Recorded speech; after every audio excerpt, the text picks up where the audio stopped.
Her newest CD here, Don't Say You Don't Remember, Beverly Bremers. And it's a wonderful cover there, as you can see. It's got a beautiful picture of her, and I've got her here in the studio, and we're going to have an interview and talk about what Beverly's up to these days. Welcome, Beverly. Hi. Welcome to the show. I'm so glad you came to perform for us. I love your music. Well, beautiful, thank you. Beautiful performance. And we've got a new CD. Tell us about it. Well, it's a lot of years in the making. Some of the songs in there are recordings that I made over the years that were never released. They're all songs that I've been writing. And then I decided, hey, I'm going to do a whole CD, and so then I worked on the rest of it. So it's a compilation of probably the last 15 years or so, songs and attitudes, and you know, my favorites, and I really enjoyed doing it, so I'm real happy. Yeah, and I do know that since you've done the remake of Don't Say You Don't Remember. Yes, remember. that was the only remake of something that I previously released. Mm-hmm. So. Yeah, and we're going to show a clip from The Dating Game in a few minutes here where you performed the original, and you wrote that song. No, actually, Don't Say You Don't Remember was the only song that I have on the CD that I didn't write. And when I originally recorded it, it was written for me by some writers in New York that had heard me sing, and so they wrote that, and it's too bad because I get a lot of compliments, and it would be great to say, yeah, I wrote that, but no, that's the only one that I didn't. That's a nice bit of trivia. Yeah.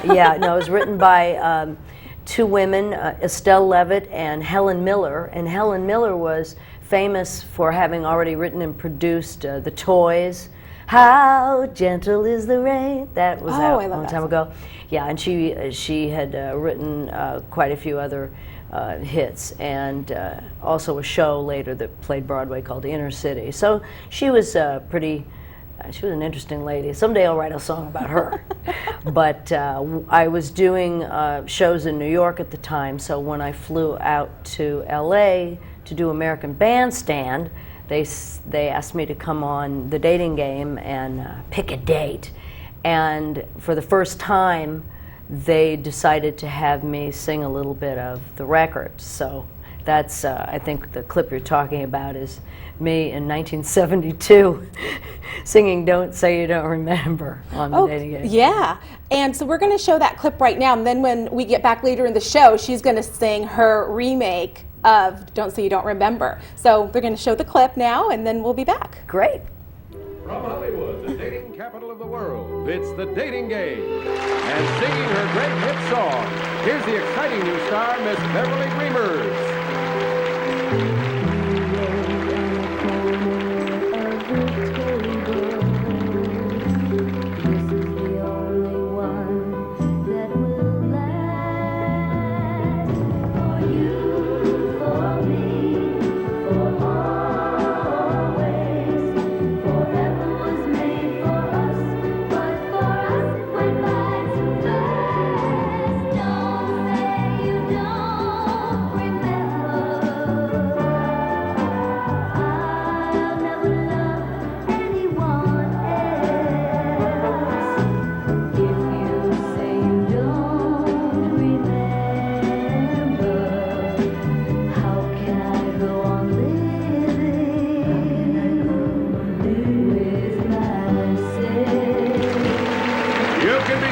Beverly Bremers will remember when it's time. Oh, that was wonderful.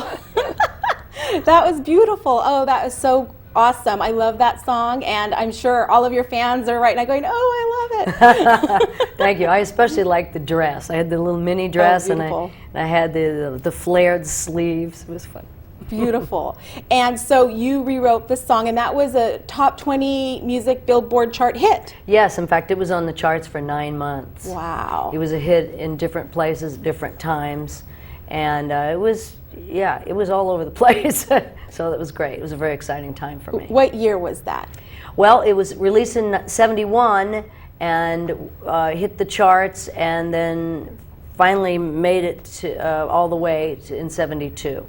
Oh, which is when 72. that clip was, yeah, 1972. Wow. And so they never on the Dating Game had performers that I can remember performing music. No, no. I think they might have tried it a few times after I did it. But yeah, when I did it, they were like, oh, you're going to sing? You know, you're not going to sit in a chair and ask questions? Well, I'll do that later. And you know, and which was fun also. But so yeah, that was a first for them. Did you actually go on a date after your performance? Actually, no, unfortunately, I had to get back to New York. I was in Hair at the time on Broadway. so you were not a contestant?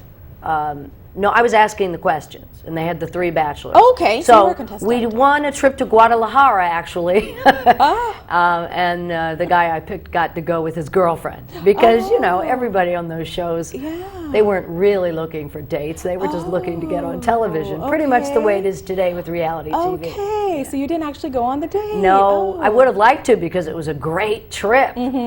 But I had other commitments, so. Oh, wow. So he got to go with the lady of his choice. So tell us about your song that you performed at the beginning of the show. That song you did write. Yes, I did.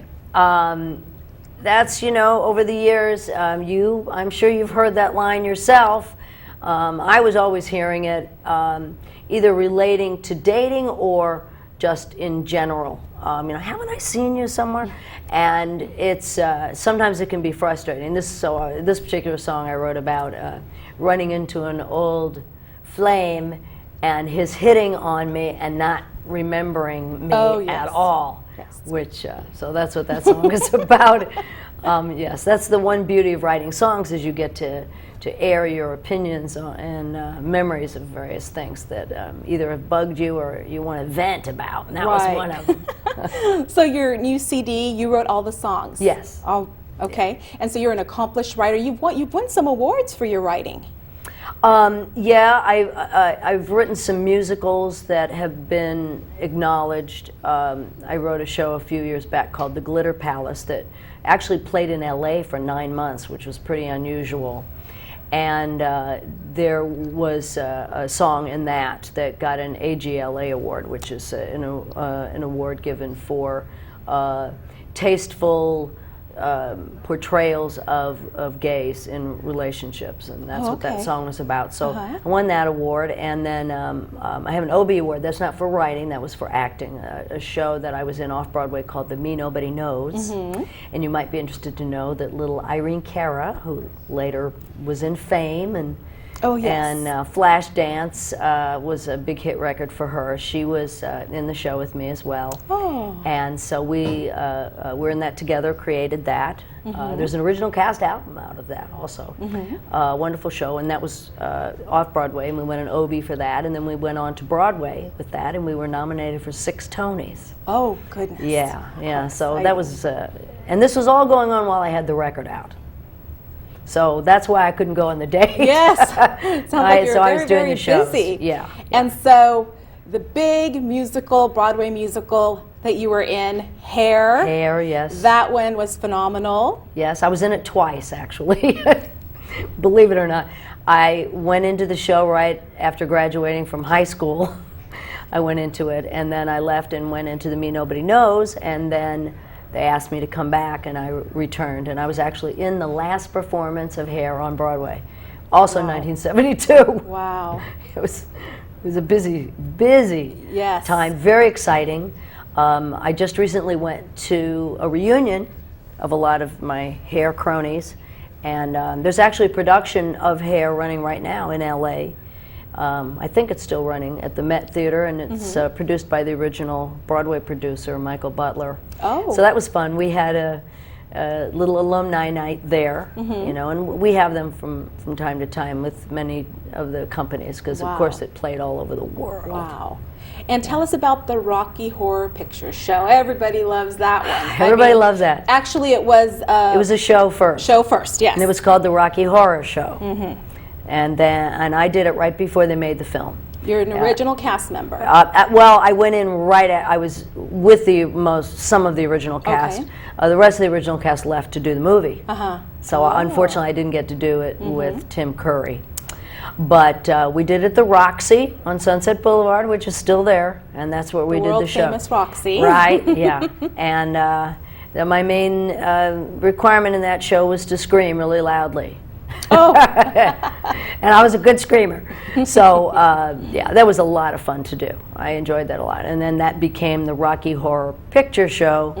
And, of course, now it's a cult favorite, and people throw rice in the wedding scene and all that stuff. Luckily, they didn't do any of that when we did the show. It sounds dangerous.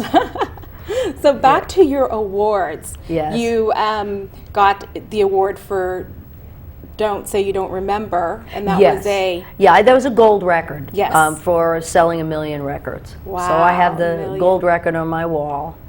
And then I do have another gold and platinum for a song I wrote for Disney. Oh, yes. And that was called Mousercise. I remember that. Yeah. I remember that song. I remember that. A lot of people, adults and children, used to exercise to that. What it was it was written as an exercise song for kids, and they subsequently decided, oh, let's do a show. So they actually put it on the Disney Channel, and it was on 6 days a week for 12 years. Wow. Amazing. So they played my Mousercise song, come on everybody and Mousercise. And they played that. They had a show at Disneyland for a while, the Mousercise show, and they did the merchandising and all that. That was so cute. And then they came out with a video cassette, and it's probably on DVD now, I don't know. So, you know, anything you do with Disney, they know how to market and really promote it. So, yes, my greatest fear is that will be written on my gravestone when I die. She wrote Mousercise. That was, I mean, it's amazing when you have a song that just goes through generation like that. And as you were saying earlier, you were saying how it started out. Was it a record, or was it? Oh, yes, it's been through all. It was on vinyl. On vinyl, when initially, I can't remember, early '80s. So it was a record. Then it became a cassette. Now it's a CD. So the platinum, they give you a framed record usually, or they did in the day, and now they give the framed CD. Well, when they gave me the Mousercise one, they said, which do you want? And I said, well, can you give me all of them? And they said, sure. So I have a platinum record, cassette, and CD, all framed. Really? Yeah, it's oh, really how fun. nice. Yeah. You know, with Mickey and Goofy dancing. So what you're doing is you're writing a new play, musical. It's a musical, yes. Yes, tell us a little about that. Okay. Well, it's based on the famous short story. It's a Christmas show. The short story is called Gift of the Magi, written by O. Henry in the early 1900s. And it's a beautiful story. A lot of people don't always recognize the title, but when you hear the story, you go, oh, yes. It's a two-person story, basically focused on Della. Della and Jim, they're newlyweds having their first Christmas together, and they're very, very poor, and they don't know what to get one another for Christmas. She has this gorgeous long hair that goes down to her ankles practically. She sells her hair in order to buy Jim a chain for his watch. And of course you find out at the end when they go to exchange their gifts, he sold his watch to buy her these beautiful combs for her long hair. So it's really a beautiful story about giving and sacrificing something that you value the most. So I've taken that story and expanded it. I've added characters and a couple of extra plot lines and whatever. But I hope to have it finished so that it can be done next Christmas, because I'd like to give theaters an option. So if they're tired of Christmas Carol every year, we'll have a Gift of the Magi. And so that musical play will be performed throughout the United States is what you're looking at. That's my dream. That's wonderful. I'll start it somewhere locally. So if there are any producers listening in the LA area, I'm open. I would love to have a theater company do it. And then from there, I'm hoping to just get it out there so that community theaters, professional theaters, whoever wants to do it will have that option to do it. Yeah. So yeah, I'm looking forward to that. And as I mentioned earlier, I've written other shows, so at least I hope I know what I'm doing. I'm sure you do. Yeah. Have you ever collaborated with any other musicians or musical groups while you were performing in the 70s or the 80s? Did you ever work with anyone else, or were you a solo artist? I've always been a solo artist. Yes. I've worked on the bill with other artists. In fact, when I was very young. Sorry, the bill. What? On for the those, bill, that just means for that those viewers that don't you're know what the bill performing is. together. Okay. Performing together in the same show. Okay. And actually, you probably don't even know this, but I started recording at a very young age. I had my first record out when I was 14. And along those lines, I had a couple of records out on RCA Records, and I started doing local shows. They were like little mini American bandstands all around the country. So I was able to perform with Tina Turner and Gladys Knight and the Pips. Oh, wow. And I was this little kid, but I was on the same show with all these people. But how old and were we you? performed. Well, I started doing the shows probably when I was 16. Okay. 16 and 17 were when I did a lot of those So shows. you were a teeny bopper, and they were I in their was, 20s or around there, maybe 30s. Well, some were older than that. But yeah, so I crossed paths with a lot of people like that. Oh, that's wonderful. And so it was a wonderful experience for me. Yes, a lot to of do. the greats. Tina Turner. Oh yeah, I shared a dressing room with Tina and the I-Kids. Wow. And got to know all them, and everybody was very nice and gave me a lot of pointers along the way. So I had a good time.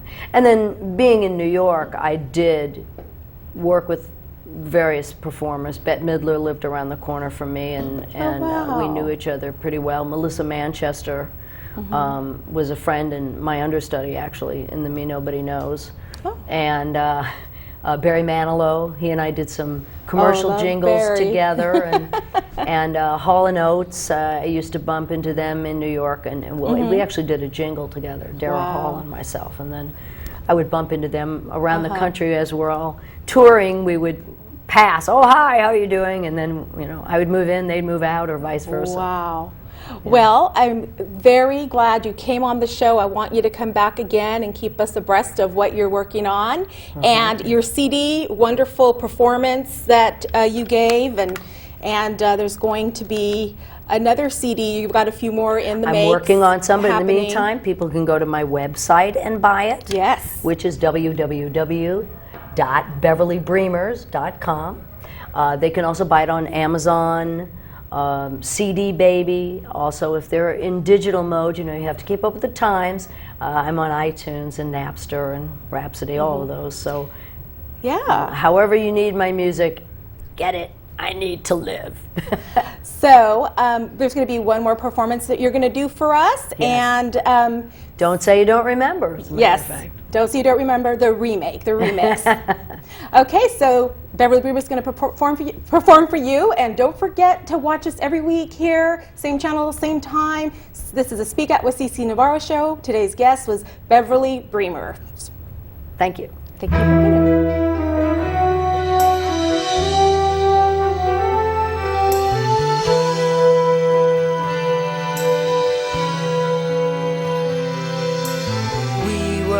On the corner of the table, this is the only one that will last. For you, for me, for always. Forever was made for us, but for us it went by too fast. Don't say you don't remember.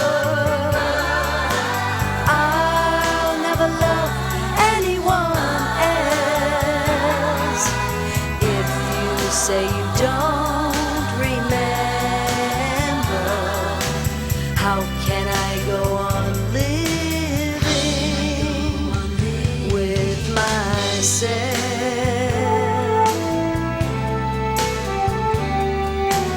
When we meet, you always call me baby. How could it be that you forget?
Together we'll find a way to make tomorrow worth living for.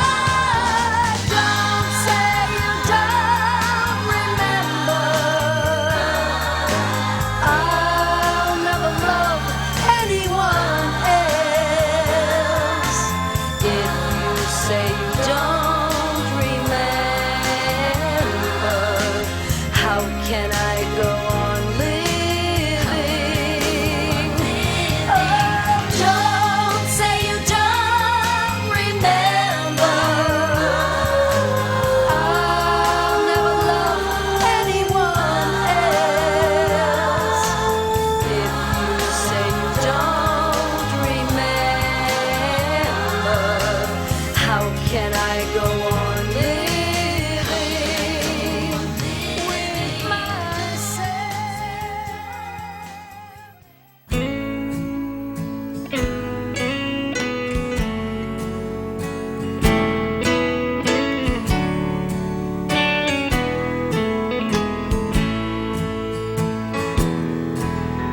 He sees her alone at a table, and he gives a come home with me smile. She sees them as Lombard and Gable, but the scene only lasts for a while. Midnight strangers won't give you nothing, but you give your all in return. Midnight strangers won't teach you nothing, and you still have so much to learn.